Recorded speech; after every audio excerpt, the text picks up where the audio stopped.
we are going home. Nigerian government offer us flight ticket to go home. Then we come from far place, 12 hours drive. Then we come here. This is last screening of this week. So they asked us to come here today. Then we are here since morning. No one is there to attend to us. And this is going to 4 o'clock. 4 o'clock, they are going to close. And when they close, they're going to tell us to come tomorrow. So those people that come from far place, how are they going to do themselves? I don't have anywhere to sleep here. I don't have any other money. You see, when I look at what goes on in South Africa, it really truly pains my soul. Because let's say I've been to South Africa twice, and it was such a wonderful experience, apart from the fact that it was so unsafe to walk on the streets of South Africa. In Johannesburg, a lot of people would tell you, oh my God, don't hold your money, hold your things well. It was crazy. And it wasn't because of the foreigners in the country, it was because of South Africans. And it specifically hurts me because I have some really great friends from there, but the country is a complete mess. Now, you have people who have legally, and of course in every country there are illegals, right? But you have people who have legally made their business, created a life for themselves and families, and now they're displaced and unsafe and threatened on a daily basis to leave. Now let's come to the government.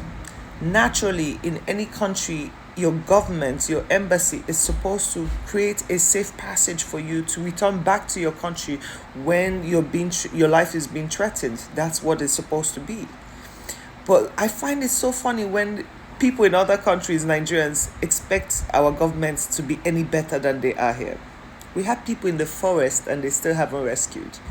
But the ones in other countries always feel like magically our government will become better for them. This is exactly why we have to vote these leaders out and put somebody who is competent enough to handle the crisis of Nigeria and Nigerians in other countries. Look at those people. They are supposed to be brought back to Nigeria. Mind you, they didn't commit crimes, nothing like that. So for those of you who think they're criminals, no, they're not. But the government can't even show up there. Even at an international level, they just cannot show up. They keep showing how incompetent they are, not just for our country, and they lie all the time. But at least to show face, look at Ghana. Ghana has kindly removed their people. They don't even have time to shout. Look at other countries. But when it comes to Nigeria's turn, oh my goodness. We cannot have leaders like this in power. It is disheartening that when push comes to shove, there is no hope for you. And this, we're even talking about South Africa. What about all those foreign students who went on scholarships to other countries? Do you realize they're stuck? They had this false illusion of, oh my God, we are going to potentially have a better life, and they're stuck in other countries. Watch this video real quick. Good day, my fellow Nigerians. I am a fifth-year medical student here in the city of Rostov, Russia. And here with me, I have my colleagues from the medical institution, the engineering institutions, and other universities. We were duly sent here by the Nigerian government under the bilateral educational agreements between Russia and Nigeria. And since then, we've been left stranded by the Nigerian government. We have been forced into abject poverty, thereby sending boys into menial jobs like working in construction sites, sending our girls into forced prostitution and all.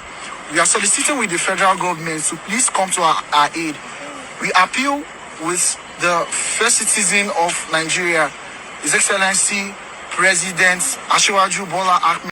I feel so terrible for those guys over there. Now, this is why I always say, we Nigerians, we have this morality thing and we love to judge people because we're not in their shoes and we are not in that boat. Tell me what the government expects these students to do exactly. They have great degrees, right? They got to the point where they can get a scholarship. Now, when you get a scholarship, it's not only just free education. You're supposed to, as a government, to cater for those students till they finish school. That means accommodation, money for food, and all that. Now you have Nigerian students, citizens, stuck in other countries, with no half of them have to clamp up in one small room because there is no accommodations provided for them. The weather is even harsh. Just to even get enough money to buy those clothes, what do you really expect them to do in moments like that? You see, the boys, they have to hustle because at this point it's a survival thing, and the girls, what do? They end up on the streets. So when that actress was saying these are the kind of people, like, if you find yourself in a situation, don't stay there, this is what she's talking about. Because tell me what those kids are supposed to do right now.